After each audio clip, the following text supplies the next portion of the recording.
नमस्कार. अस्त्र न्यूज नेटवर्कमध्ये आपलं स्वागत. पाहूया आताची महत्त्वाची बातमी. नमस्कार.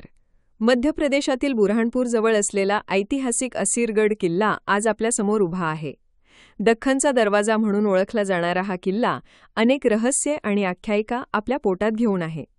याच किल्ल्याच्या प्रांगणात एक प्राचीन शिवमंदिर आहे, जे केवळ त्याच्या ऐतिहासिक महत्त्वाने नव्हे तर एका अलौकिक आख्यायिकेशी जोडले गेल्याने भाविकांसाठी विशेष आकर्षणाचे केंद्र बनले आहे.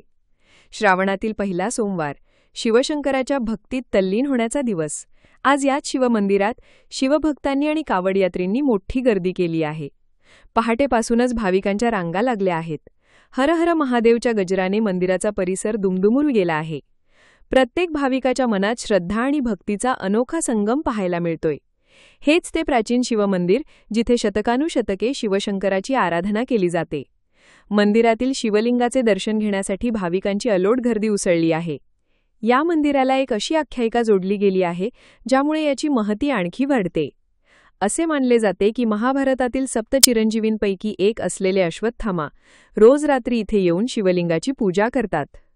अश्वत्थामा द्रोणाचार्यांचे पुत्र, ज्यांना भगवान श्रीकृष्णांनी चिरंजीवी होण्याचा शाप दिला होता. अशी मान्यता आहे की अश्वत्थामा आजही या भूतलावर वावरतात आणि याच शिवमंदिरात गुप्तपणे शिवशंकराची आराधना करतात. अनेक स्थानिक लोक आणि भाविकांना इथे रात्रीच्या वेळी काही अलौकिक शक्तींचा अनुभव आल्याचेही सांगितले जाते. ही आख्यायिका ऐकूनच भाविकांच्या मनात एक वेगळीच उत्सुकता आणि श्रद्धा निर्माण होते. त्यामुळे केवळ शिवशंकराच्या दर्शनासाठीच नव्हे तर या आख्यायिकेमुळेही अनेक भाविक इथे मोठ्या संख्येने येतात.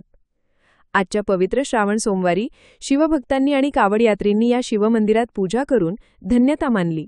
अश्वत्थामाच्या आख्यायिकेने पवित्र झालेल्या या स्थळाला भेट देणे हा एक अविस्मरणीय अनुभव आहे.